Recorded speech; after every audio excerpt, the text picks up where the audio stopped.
What's up, everybody? Man, it feels good to be back with Campus Life. I haven't been in this environment for a while. I've been missing, for those of you who know me, I've been missing you for a while, and perhaps for those of you who've not seen me before.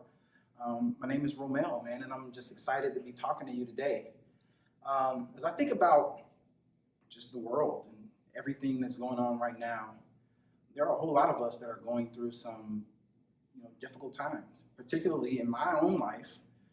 Just a week ago, I lost my father's father, my granddad. That's been tough, but the hard thing is not. I mean, he was older and kind of preparing anyway, and even in conversation, like leaning in that direction. But the hard part is not being able to travel to be where he is and to properly celebrate his life and all of that at the end of his life. He's not having a funeral, and so today they actually had a memorial for him today. It's hard because they live in Chicago. I'm from there originally, but my immediate family lives here now in Alabama. My dad's still there, and we couldn't be there. So he called. My dad called today, and he said, as soon as this dumb coronavirus stuff is over, as soon as the world gets back to some sense of normal and we get like the restrictions removed and can travel, I'm coming to Alabama to see you guys. And he said, you got a new house, and I hadn't seen it face to face. I miss my grandchildren even more than I miss you, which wasn't a shock to me. And then he said, I want to come stay with you. And what's crazy is those words, I want to come stay with you, caused a myriad of emotions to come through me. The first thought was, I don't know if I'm ready for somebody who's traveling from another state to come and spend extra time with our family, even though he is my dad. But then the next thing that came to mind is, man, there's still some things at my house that are not in order yet. Like I need to make sure that the guest bed is put together right. And just start running things through your mind.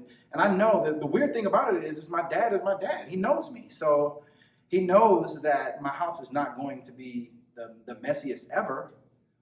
But he also knows it's not going to be Property Brothers or Chip and Joanna Gaines from HGTV ready, showroom ready either.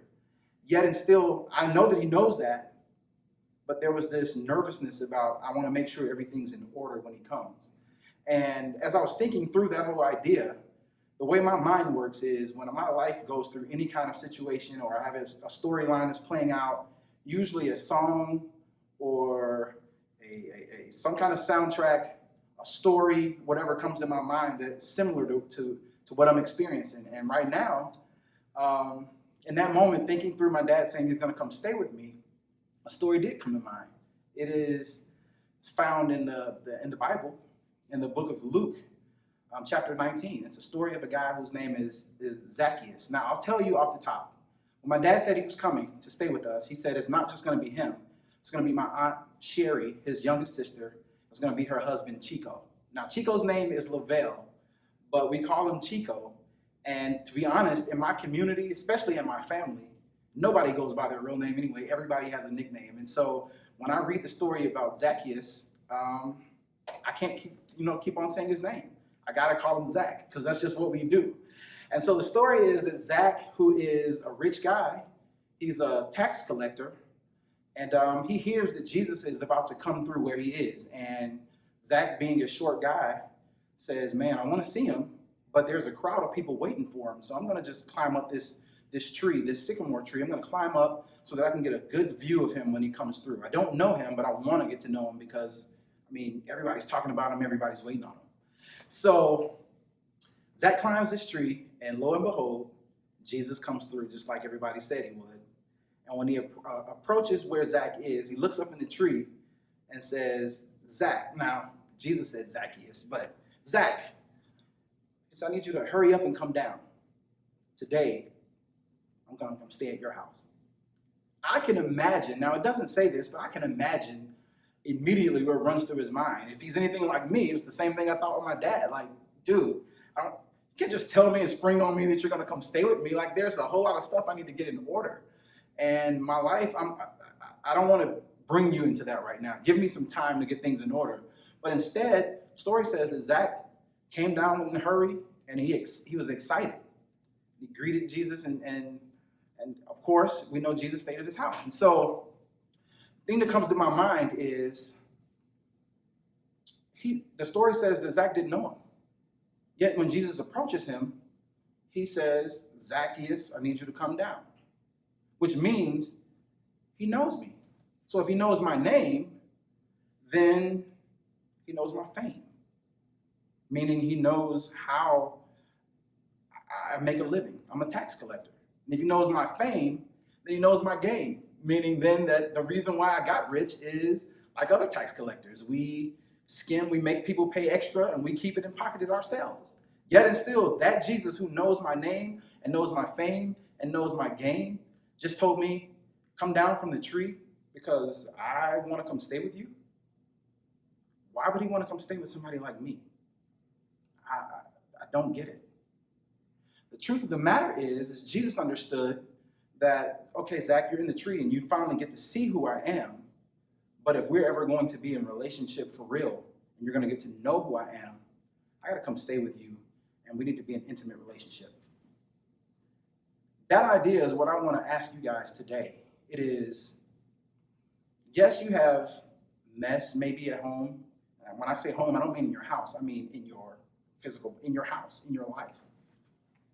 But if Jesus is the same as he was with Zacchaeus, and I believe he is, then he too knows your name.